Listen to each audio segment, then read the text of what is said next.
Hello there, fellow listeners. Before we dive into tonight's story, I'd love to know how your day has been treating you. Are you winding down after a long day? Or perhaps you're starting your morning in another part of the world. What time is it where you are? And what corner of our strange planet are you calling home tonight? Whether you're listening from a bustling city or a quiet countryside, from the early morning hours or the depths of night, you're part of our global community of curious minds.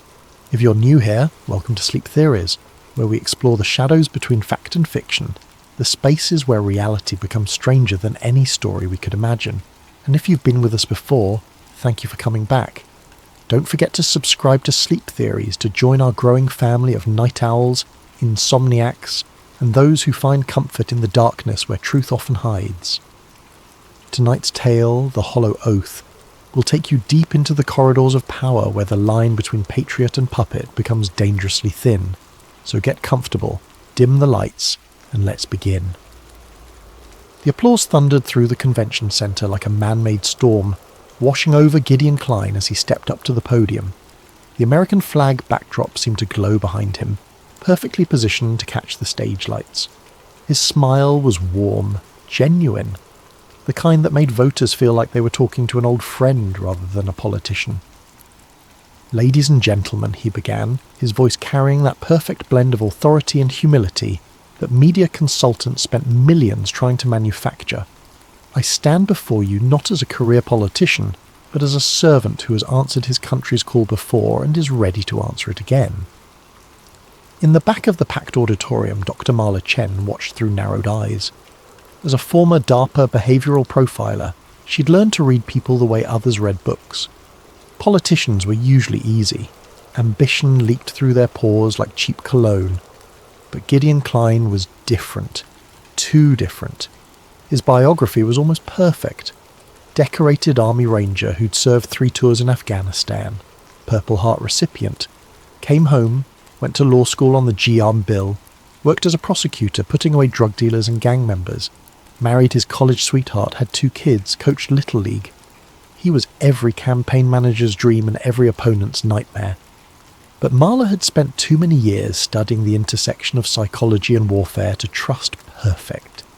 Perfect was manufactured. Perfect was designed.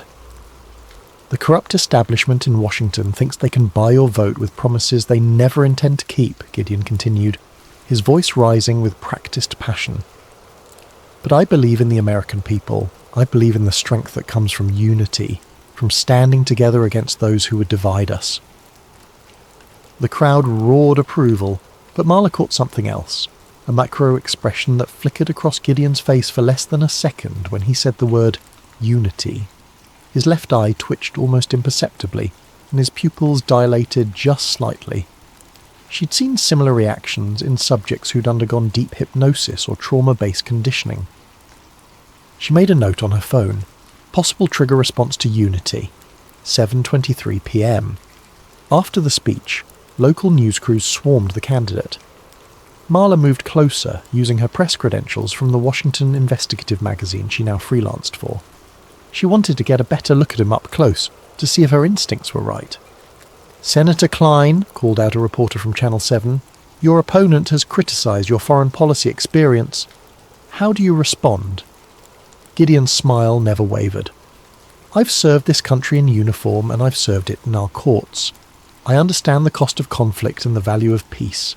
Sometimes the best foreign policy is a strong domestic policy that makes America a beacon others want to follow rather than an empire they want to resist." It was a good answer, well rehearsed but not robotic. But as the crowd began to disperse, Marla noticed something odd. Gideon was speaking quietly to his campaign manager, a thin man in an expensive suit who looked like he'd never smiled in his life. What caught her attention wasn't their conversation. It was the language. They were speaking Russian. Marla's breath caught. She'd studied Russian at Georgetown, had spent enough time analysing Soviet-era psychological warfare techniques to recognise the language instantly. But according to every biography she'd read, every interview she'd watched, Gideon Klein was a small-town American boy who'd never travelled outside the country before his military service. She moved closer, trying to catch more of the conversation, but the campaign manager noticed her approach. He whispered something to Gideon, who turned and looked directly at her. For a moment his expression was completely blank, as if he was looking through her rather than at her. Then his practiced smile returned. "Can I help you, miss?" he asked, his voice friendly but with an undertone she couldn't quite place. "Dr. Marla Chen, Washington Political Review," she said, extending her hand. "I was hoping to ask you a few questions about your platform." His handshake was firm, professional, but she noticed his hand was slightly cold and damp. "Of course. Though I should mention, I don't speak Russian, if that's what you're curious about. My campaign manager was just teaching me a few phrases. We have a significant Eastern European population in this district." He'd answered the question she hadn't asked, red flag number 3. "Actually, I was more interested in your background," she said, watching his face carefully. "Your military service specifically. There seems to be a gap in your record between your second and third deployments." Again, that micro expression. This time it was more pronounced, a slight tightening around his eyes, a barely perceptible stiffening of his shoulders. "I'm not sure what you mean. My service record is public, of course, but there's a 6-month period where you were listed as special assignment. I'm curious about what that entailed." The campaign manager stepped forward. "I'm sorry, but the senator needs to prepare for his next engagement. Perhaps we could schedule a formal interview." Marla handed Gideon her card. "I'd like that very much." As they walked away, she heard the campaign manager whisper something to Gideon. She couldn't make out the words, but the tone was sharp, almost commanding. Gideon's posture changed subtly, becoming more rigid, more military. That night, Marla couldn't sleep. She spent hours researching Gideon's background, looking for the gaps and inconsistencies that her trained eye had spotted. What she found disturbed her more than what she didn't find. His military records were clean. Too clean. No disciplinary actions, no complaints, no negative fitness reports. In 15 years of studying military psychology, she'd never seen a soldier with a perfect record who'd seen actual combat. War changed people, left marks on their files as well as their souls. But it was the psychological profile that really bothered her. She'd managed to access his army psych evaluations through a contact at the Pentagon. The reports described a soldier who was exceptionally stable under pressure, with remarkable resistance to interrogation techniques and unusual ability to compartmentalize traumatic experiences. Those weren't the words used to describe normal soldiers. Those were the words used to describe someone who'd been trained to resist torture, to maintain cover under extreme stress, someone who'd been prepared for deep cover operations. She made another note. Possible intelligence background, need to verify training locations and dates. The next morning brought disturbing news.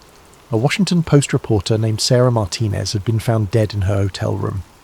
The official cause was listed as an accidental fire caused by faulty wiring, but Sarah had been working on a story about irregularities in several recent political campaigns. Marla had known Sarah professionally. She was careful, thorough, and paranoid about fire safety after covering a story about hotel fires years earlier. She never smoked, never left electronics plugged in, and always requested rooms on lower floors. According to the news report, Sarah had been found on the 7th floor of the Marriott downtown. Her laptop was missing, along with her notes and research materials. The fire had been contained to her room, despite the faulty wiring that supposedly caused it. Marla felt a chill that had nothing to do with the October weather. She'd been in this game long enough to recognise a professional hit when she saw one. The question was, what had Sarah been investigating that got her killed? She spent the day making calls, trying to piece together Sarah's last story. What she learned made her blood run cold.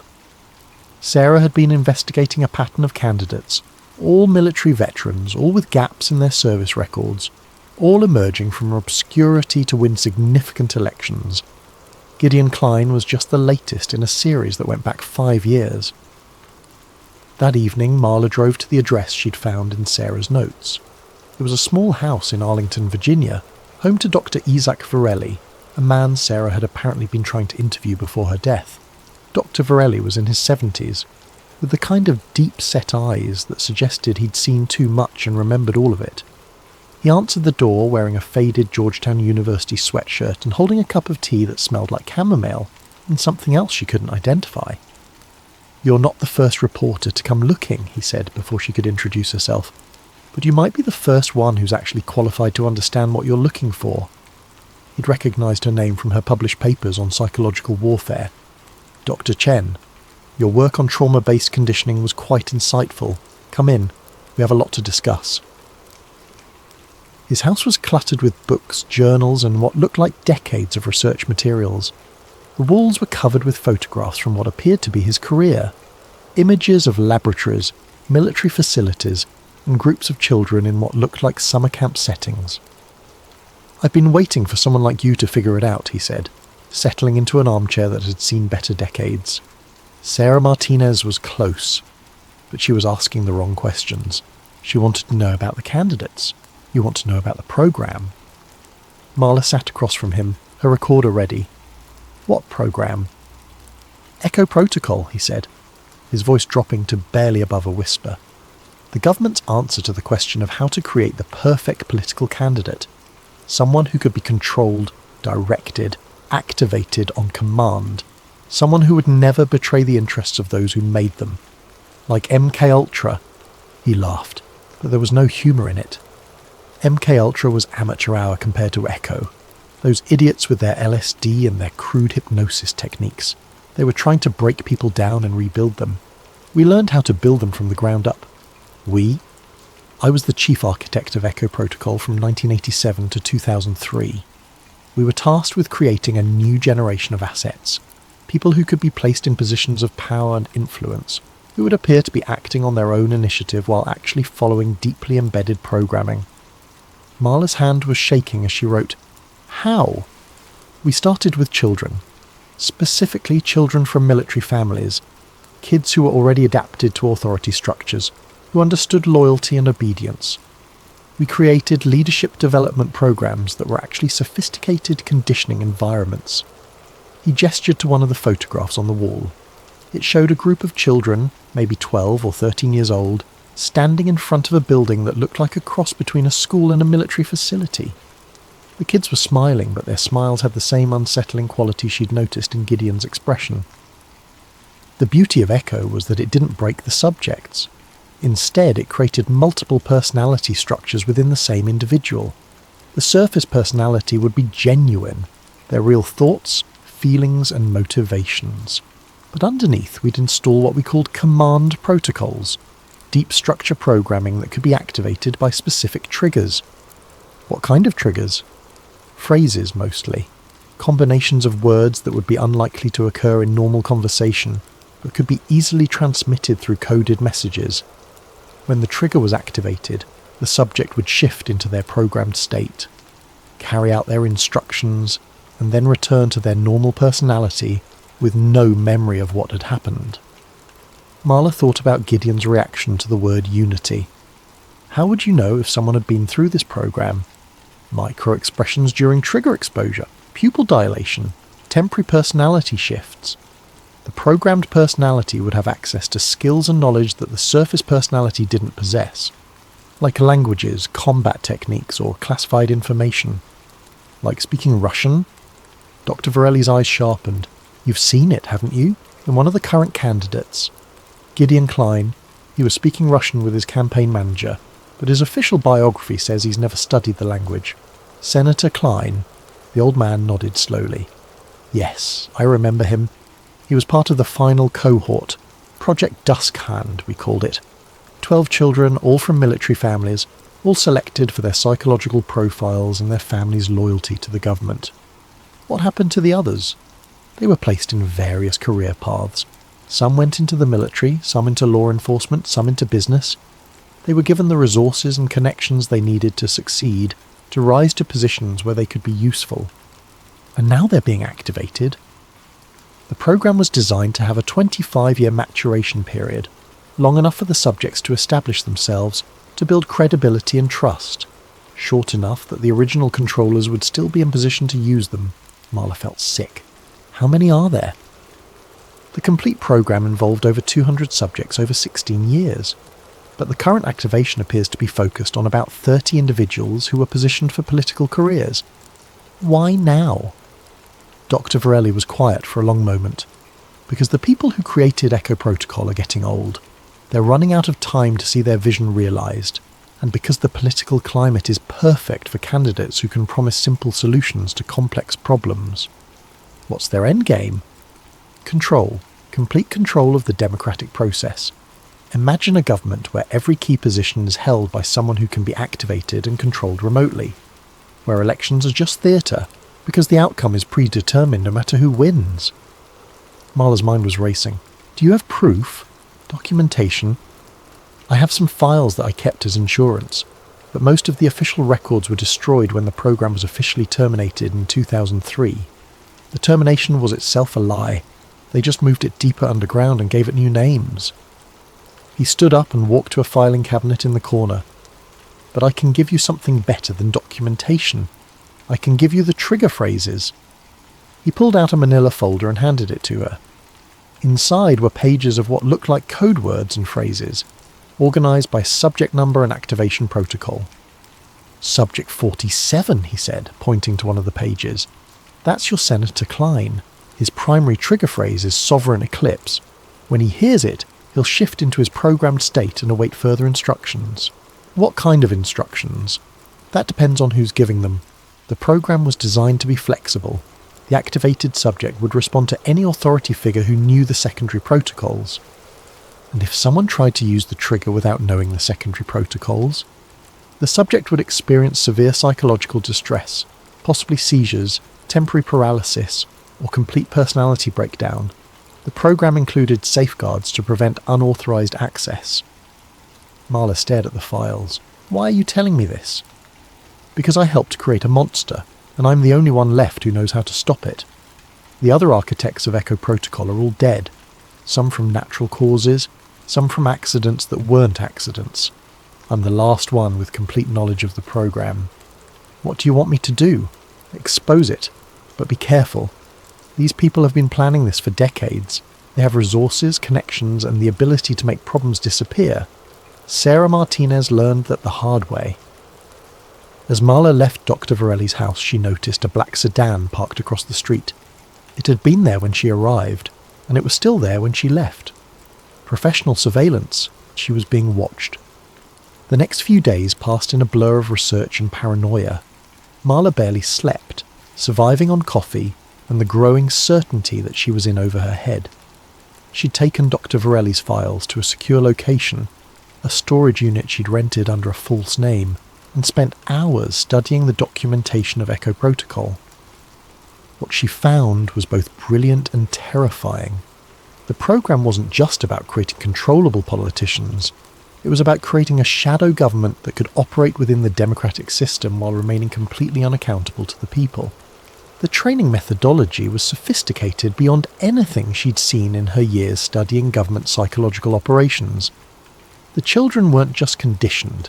They were literally rebuilt from the ground up, their personalities carefully crafted to be both genuine and controllable. The leadership camps had been the perfect cover. Parents were told their children were being prepared for bright futures in public service. The kids thought they were at exclusive summer programs that would help them get into good colleges and build successful careers. In reality, they were being subjected to a carefully orchestrated program of trauma-based conditioning, hypnosis, and psychological manipulation. The trauma wasn't physical. Echo Protocol was too sophisticated for such crude methods. Instead, it was psychological and emotional trauma, carefully calibrated to create the mental fractures that would allow for the installation of alternate personalities. The children would be shown disturbing images, war footage, scenes of violence and suffering, while simultaneously being comforted and reassured by authority figures. They would be told that they were special, chosen, that they had a sacred duty to serve their country. The psychological stress would create dissociative episodes, during which the secondary programming would be installed. What made it even more insidious was that the surface personalities were genuine. The children retained their normal thoughts, feelings, and motivations. They would grow up believing they were making their own choices, pursuing their own goals, never realizing that their deepest beliefs and strongest motivations had been carefully crafted by others. Marla found psychological profiles for all 12 members of the Dusk Hand cohort. In addition to Gideon Klein, there were future judges, prosecutors, business leaders, and military officers. All of them had been positioned for maximum influence. All of them had been given the resources and connections they needed to succeed. And all of them could be activated at will by anyone who knew their trigger phrases. She was so absorbed in her research that she almost missed the news report. There was a brief mention buried in the political section of the Washington Post website. Senator Klein proposes emergency powers legislation. The article was short, barely 3 paragraphs, but it made her blood run cold. Gideon had introduced legislation that would grant the executive branch expanded surveillance powers and the ability to suspend certain constitutional protections during national security emergencies. The bill was being fast-tracked through committee and could come to a vote within weeks. It was exactly the kind of legislation that would be necessary to implement the kind of shadow government that Echo Protocol was designed to create. Marla grabbed her phone and called Dr. Varelli. The call went straight to voicemail. She tried again, with the same result. A sick feeling growing in her stomach, she drove to his house in Arlington. The house was empty, not just unoccupied, empty. The furniture was gone, the books were gone, the photographs were gone. Even the carpeting had been removed. When she peered through the windows, she could see fresh paint on the walls and new hardwood floors. She knocked on the neighbour's door.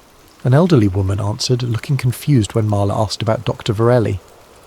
"Oh dear, I think you must be mistaken," the woman said kindly. "That house has been empty for months. The owners are renovating it before they move in." "But I was just here 3 days ago. I spoke with Dr. Varelli." The woman's expression grew concerned. "Are you feeling all right, dear?" "That house has been empty since the spring. I've been watching it for the real estate company." Marla felt like she was losing her mind. She knew she'd been in that house. She had the files to prove it. But when she went back to the storage unit, her stomach dropped. The unit was empty. Not just empty, clean, professionally cleaned. There was no sign that anyone had ever stored anything there. Even the dust was gone. She called the storage company, but they had no record of her ever renting a unit. When she insisted, they pulled up their computer records and showed her that the unit had been empty for over a year. Someone was rewriting reality around her, but they'd missed something. Marla had been in this business too long to put all her eggs in one basket. She'd photographed the most important documents with her phone and uploaded them to a secure cloud server. When she checked her phone, her blood ran cold. The photos were gone, not just deleted, gone. There was no trace of them in her phone's memory or her cloud storage. It was as if they'd never existed. But muscle memory was harder to erase than digital files. She remembered the trigger phrase for Gideon Klein, sovereign eclipse. She remembered the secondary protocols, the activation procedures, the psychological markers that would indicate a successful trigger. She just had to find a way to use that knowledge without getting herself killed. The opportunity came sooner than she expected. Gideon was scheduled to speak at a fundraising dinner at the Willard Hotel. It was a private event, but Marla had contacts in the hospitality industry who owed her favours from previous investigations. She managed to get herself hired as part of the catering staff for the evening. It wasn't elegant, but it would get her close enough to observe Gideon and potentially test her theory about the trigger phrase. The dinner was a typical Washington Power event. Expensive food, expensive wine, and expensive people making expensive promises to each other. Marla worked in the background, serving drinks and watching the crowd. Gideon was in his element, working the room like a professional politician. But Marla noticed the same micro-expression she'd seen before, the same subtle signs of underlying stress. He was performing, but the performance was taking a toll. She managed to position herself near the head table during his speech. He was talking about national security, about the need for strong leadership in dangerous times. It was standard political rhetoric, but she noticed that certain phrases triggered those micro-expressions. Unity, sovereignty, eclipse of democracy. Each phrase caused a subtle physical response. He was unconsciously reacting to words that sounded like his trigger phrase. After the speech, there was a reception. Marla worked the crowd, serving champagne and listening to conversations. She was looking for an opportunity to get close to Gideon when she overheard something that made her freeze. Two men in expensive suits were talking quietly near the bar. One of them was Gideon's campaign manager. The other was someone she didn't recognise, but his bearing and the way others deferred to him suggested he was someone important. "When do we implement the next phase?" the campaign manager asked. "After the election," the other man replied. "Once he's in office, we can begin the broader activation sequence. The emergency powers legislation will give us the legal framework we need." "And the others?" "They're all in position. Judges, prosecutors, military commanders, corporate executives. 25 years of preparation, and it's all coming together." "What about the Chen woman?" Marla's blood turned to ice. "She's been handled. Her credentials have been revoked, her sources have been eliminated, and her research has been destroyed. If she tries to go public, she'll look like a delusional conspiracy theorist. Should we take more direct action? Not yet. Too many dead reporters would attract attention. We'll monitor her, and if she becomes a real threat, we'll deal with her appropriately." Marla forced herself to keep working, to act normal, but inside she was screaming. They knew about her investigation. They'd systematically destroyed her evidence and isolated her from her sources. Dr. Varelli was probably dead, along with anyone else who might have been able to corroborate her story. But they'd made one mistake. They'd told her about the broader network, about the other activated subjects. If she could find them, if she could prove that there was a pattern, maybe she could expose the conspiracy before it was too late. The problem was that she had no idea how to find them. The only one she knew about was Gideon, and he was about to be elected to the Senate. Unless she could stop him first. The idea was crazy, probably suicidal, but it was the only option she had left. She had to test the trigger phrase, had to prove that Gideon was a programmed asset. If she could get him to activate in front of witnesses, if she could document his alternate personality, it might be enough to raise questions about his fitness for office. She waited until the reception was winding down, until most of the guests had left and the security was more relaxed. Then she approached Gideon, who was talking with a small group of donors. "Senator Klein," she said, stepping into the conversation. "I'm Dr. Marla Chen. I was hoping I could ask you about your position on the Emergency Powers Act." He turned to her with his practiced smile, but she could see the recognition in his eyes. He remembered her from the campaign event.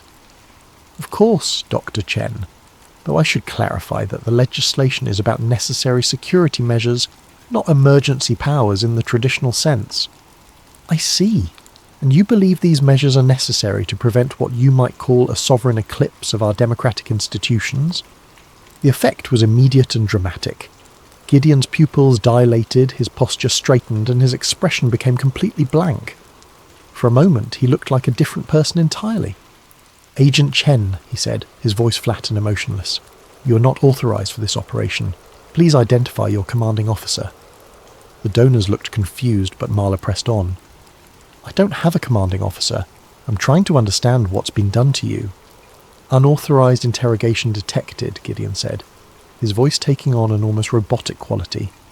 "Implementing security protocols." He began to shake, his hands trembling as if he was fighting some internal battle. Sweat beaded on his forehead, and his breathing became rapid and shallow. "Security breach," he said, his voice barely audible. "Unauthorized access to classified protocols. Initiating emergency shutdown." Then he collapsed. The next few minutes were chaos. Someone called 911, someone else called for a doctor in the crowd. Gideon was unconscious, his body rigid with what looked like seizure activity. By the time the paramedics arrived, he was awake but disoriented, claiming he couldn't remember what had happened. Marla tried to slip away in the confusion, but security stopped her at the door. She was questioned for hours, her story dismissed as the ravings of a mentally unstable woman with a history of conspiracy theories. By the time she was released, her career was over. The Washington investigative magazine that had been publishing her work terminated her contract. Her academic credentials were mysteriously revoked. Her security clearance was suspended pending a psychological evaluation. But she'd seen enough. She'd confirmed that Gideon Klein was a programmed asset, and she'd learned that there were others. A network of activated subjects in positions of power, all controlled by the same shadow organisation that had created Echo Protocol. The question was, what was she going to do about it? The incident at the Willard Hotel should have been the end of Marla's investigation. Her life had been systematically destroyed, her credibility shattered, her sources eliminated. Any rational person would have walked away, found a new career, and tried to rebuild their life. But Marla had never been accused of being rational, and she'd seen too much to simply walk away. She'd been blacklisted from legitimate journalism, so she turned to alternative media. She started a blog, created social media accounts, and began documenting everything she could remember about Echo Protocol. The response was exactly what she expected. She was dismissed as a conspiracy theorist, a woman who'd suffered a mental breakdown and was now spinning elaborate fantasies about government mind control. But slowly, carefully, she began to build a network of people who were willing to listen. Former intelligence officers who'd seen things that didn't make sense, journalists who'd noticed patterns in political campaigns, researchers who'd studied the intersection of psychology and politics. Most importantly, she found Dr.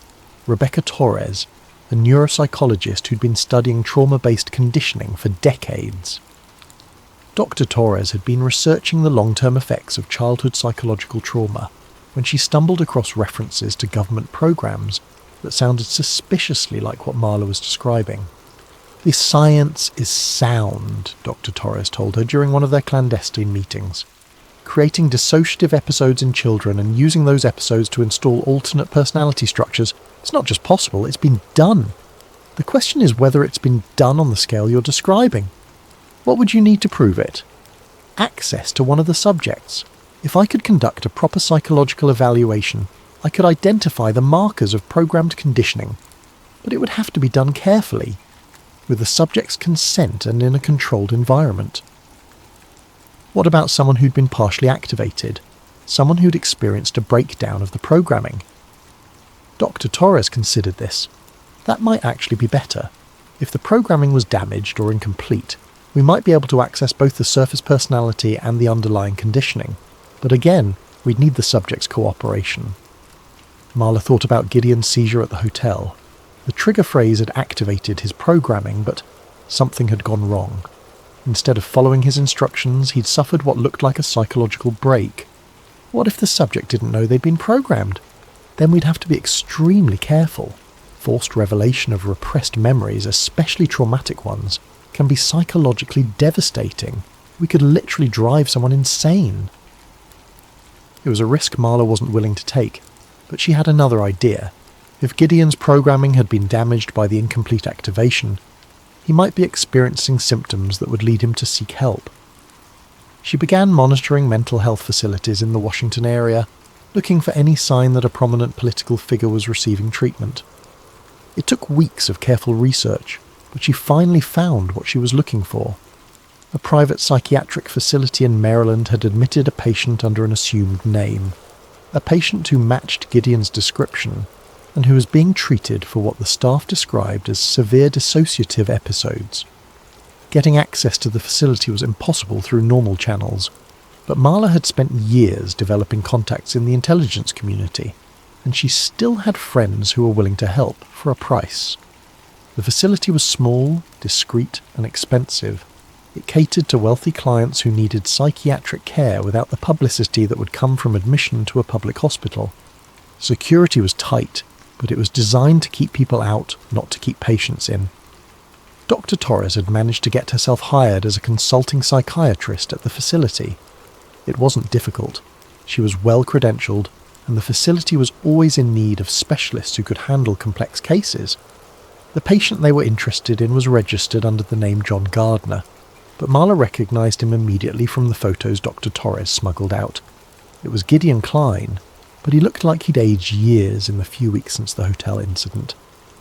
"He's been experiencing severe dissociative episodes," Dr. Torres reported. "Multiple personality states, memory gaps, and what appear to be flashbacks to childhood trauma. The interesting thing is that he seems to have no memory of his political career. He thinks he's still in the army." "What about the programming? I've been able to identify clear markers of conditioning. His personality structure is highly compartmentalized, and there are obvious gaps in his memory that correspond to the periods when his alternate personality would have been in control. Can you access the conditioning? I think so, but it's dangerous. If I trigger the wrong response, I could cause a complete psychological collapse. They decided to take the risk. Dr. Torres had identified what she believed was a safe way to access Gideon's conditioning without triggering a full activation. By using carefully controlled hypnosis and guided memory recovery, she might be able to help him remember his childhood experiences without reactivating the programmed personality. The session took place in a secure room at the facility. Dr. Torres had set up recording equipment, and Marla was watching through a one-way mirror. Gideon was in a light hypnotic state, relaxed, but aware of his surroundings. "I want you to think back to when you were 12 years old," Dr. Torres said gently. "You're at summer camp. Can you tell me about the camp?" Gideon's expression grew troubled. The camp was different. Not like regular summer camp. The counselors were all military, and they had us doing exercises. What kind of exercises? Mental exercises. They would show us pictures and ask us to remember them. Sometimes the pictures were disturbing. They said we needed to learn to handle disturbing images because we were going to be leaders someday. How did the images make you feel? Scared. Confused. But the counsellors would comfort us afterward. They said we were brave, that we were special. They said we had a sacred duty to serve our country. What else do you remember about the camp?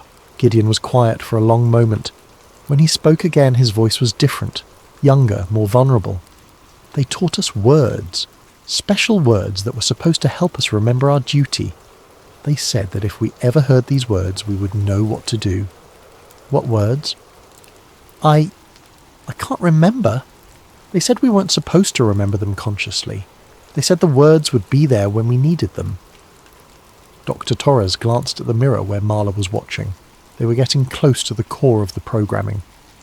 "Think about the words, Overin," Dr. Torres said carefully. "Does that word mean anything special to you?" Gideon's body tensed.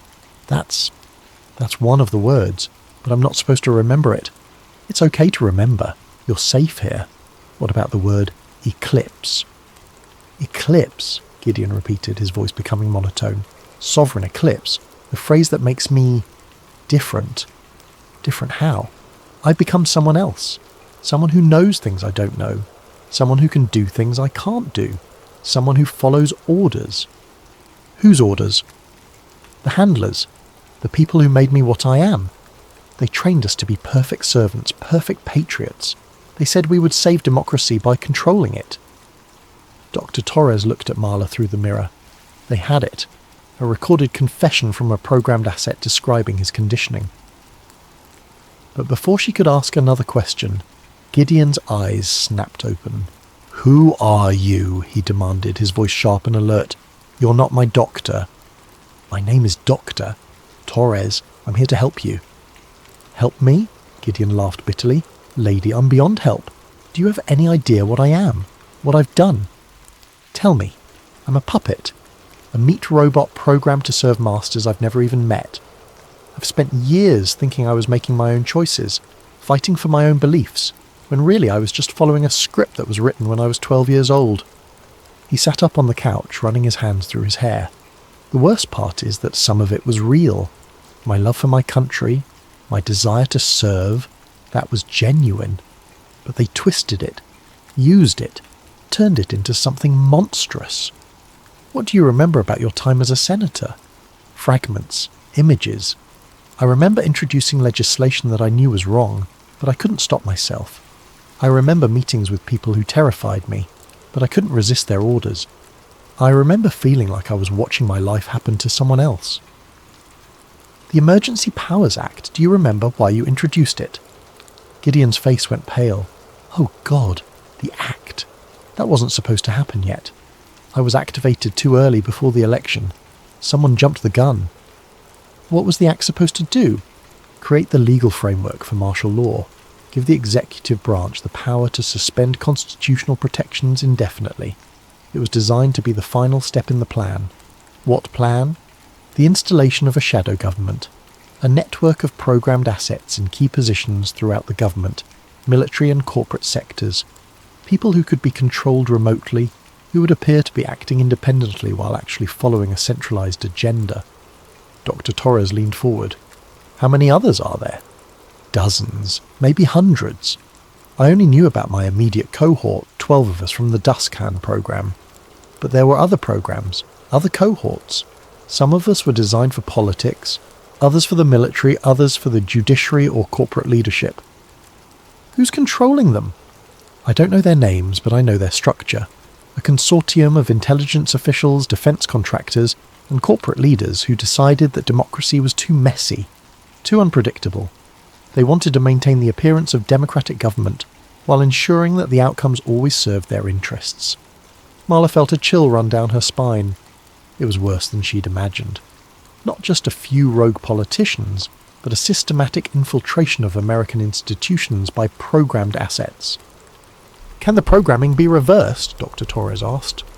I don't know. The seizure I had at the hotel seems to have damaged something. I can remember both personalities now, the real me and the programmed me, but I don't know if that's permanent or if they can reactivate me. What would happen if we tried to expose this publicly? Gideon looked at her like she was naive. They'd discredit us, destroy the evidence, and eliminate anyone who posed a threat. You think I'm the first person to figure this out? There have been others, journalists, researchers, whistleblowers. They all end up dead or discredited. But you have inside knowledge. You could provide proof. What proof? My word against theirs? They control the media. They control the intelligence agencies. They control the courts. Any evidence I could provide would be dismissed as the ravings of a mentally ill man who suffered a psychotic break. Dr. Torres and Marla exchanged glances. He was right, of course. Without corroborating evidence, without other witnesses, Gideon's testimony would be worthless. But they had something else. They had the recording of his confession, and they had Dr. Torres's psychological evaluation documenting the markers of programmed conditioning. It wasn't enough to convince skeptics, but it might be enough to raise questions. There's something else, Gideon said quietly. The activation wasn't supposed to happen for another 6 months. Someone triggered it early, which means either the timeline has been accelerated, or there's been a breakdown in the command structure. What does that mean? It means they're vulnerable. If the programming can malfunction once, it can malfunction again. And if multiple assets start breaking down simultaneously, it might be enough to expose the whole operation.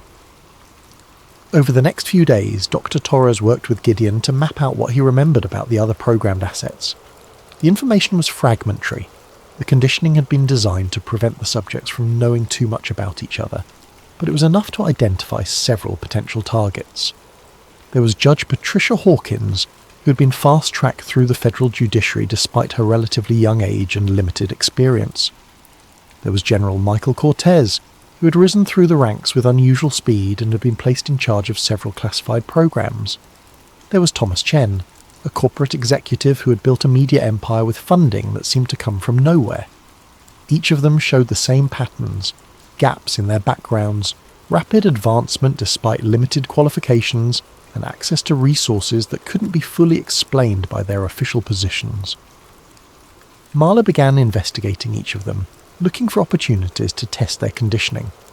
The goal wasn't to activate them, that would be too dangerous, but to identify the micro-expressions and behavioural markers that would confirm they'd been programmed. She started with Judge Hawkins, attending a public hearing where the judge was presiding over a case involving national security. During the proceedings, Marla managed to work the phrase sovereign eclipse into a question she asked during the public comment period. The effect was subtle, but unmistakable. Judge Hawkins's pupils dilated slightly, and she paused mid-sentence as if she'd lost her train of thought. She recovered quickly, but Marla had seen enough to confirm her suspicions. General Cortez was harder to approach, but Marla managed to get close to him during a public ceremony at the Pentagon. When she mentioned the phrase during what appeared to be casual conversation, the general's reaction was similar, a brief moment of disorientation followed by a quick recovery. Thomas Chen was the most dramatic. When Marla approached him at a media industry conference and worked the trigger phrase into her introduction, he actually stumbled and had to steady himself against a nearby table. His aide quickly moved him away from the crowd, claiming he was feeling unwell. Each confirmation added to the growing evidence that Echo Protocol was real, and that its subjects were currently active in positions of power throughout the government and private sector. But confirmation wasn't enough. Marla needed a way to expose the conspiracy that couldn't be dismissed or suppressed. She needed something so dramatic, so undeniable, that it would force a public reckoning. The opportunity came when she learned that Gideon was scheduled to be released from the psychiatric facility. His official diagnosis was stress-induced dissociative episode, and his doctors, the ones who weren't part of Dr. Torres's investigation, had declared him fit to return to his duties. "They're going to try to reactivate me," Gideon told her during their final meeting at the facility. "Once I'm back in the public eye, they'll use the secondary protocols to repair the damaged programming." What are the secondary protocols? Deeper conditioning that can override the surface personality. If they activate it, I'll lose myself completely. I'll become nothing but a puppet. How long do you have? Days, maybe a week. They'll want to move quickly to minimize the risk of further deterioration. Marla made a decision that would either expose the conspiracy or get them all killed. What if we could activate multiple assets simultaneously? Create a cascade failure that would be impossible to hide? How? A public event where we could expose multiple subjects to their trigger phrases at the same time. If several high-profile figures all suffered psychological breaks simultaneously, it would be impossible to dismiss as coincidence. Gideon thought about it. It would have to be a major event, something where multiple assets would be present, and we'd need a way to transmit the trigger phrases without being detected.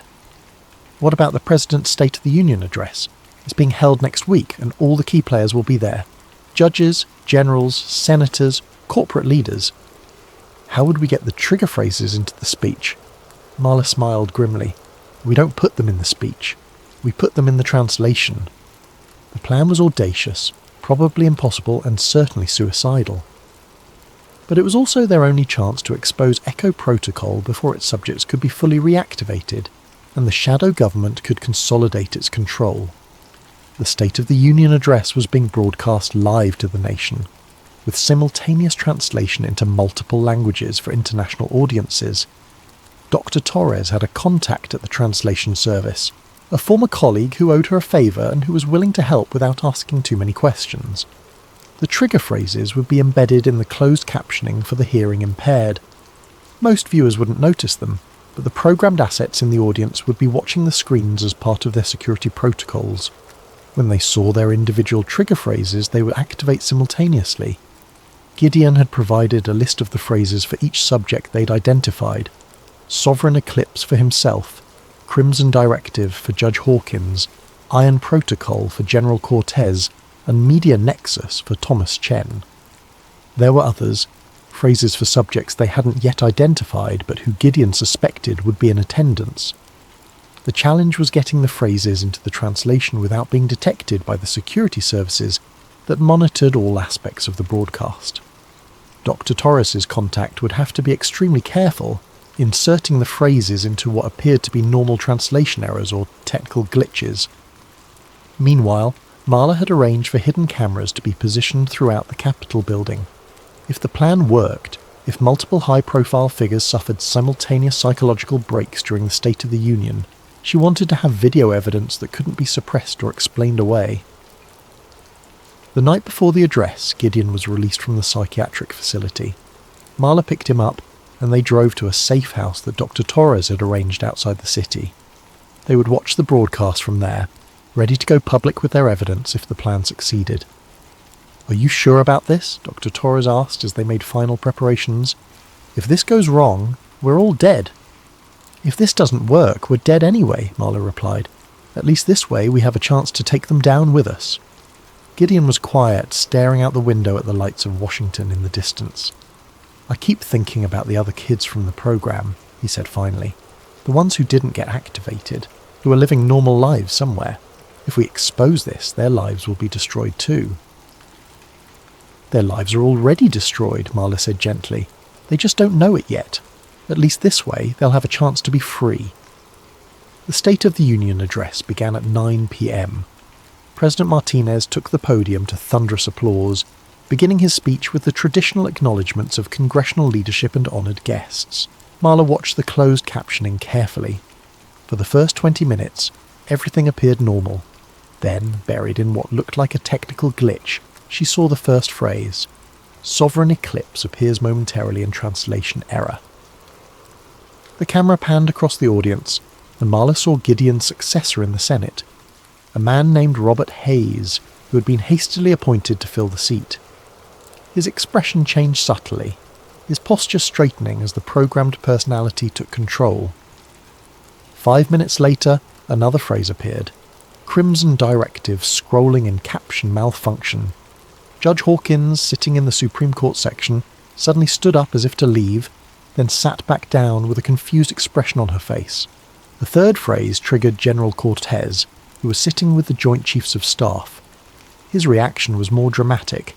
He began to shake visibly, sweat beading on his forehead as he fought the programming. But it was the fourth activation that created chaos. When Media Nexus appeared in the captions, Thomas Chen, who was watching from the press gallery, suffered what appeared to be a seizure. He collapsed, convulsing violently as security rushed to his aid. The disruption should have been contained, but then something unexpected happened. As the medical team worked on Chen, one of them, a paramedic who had apparently also been programmed, saw his trigger phrase in the emergency medical protocols being displayed on a nearby screen. Emergency Protocol 7, the screen read, which was apparently the paramedic's activation phrase. He immediately stopped treating Chen and began walking toward the podium, his expression blank and determined. Secret Service agents moved to intercept him, but their intervention triggered a cascade of responses from other programmed assets in the security detail. Suddenly, multiple agents were acting erratically, some moving to protect the president while others seemed to be following entirely different orders. The chamber erupted in chaos.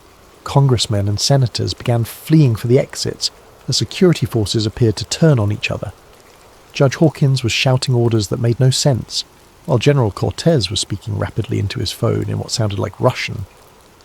President Martinez was rushed from the podium by his protective detail, but the broadcast continued. Millions of Americans were watching live as their government appeared to be suffering a collective nervous breakdown. And through it all, the hidden cameras that Marla had positioned were recording everything. The aftermath was swift and brutal.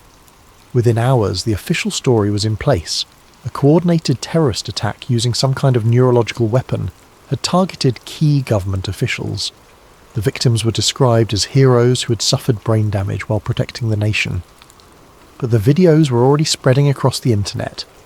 Footage of government officials speaking in foreign languages, following nonsensical orders, and exhibiting symptoms of psychological conditioning.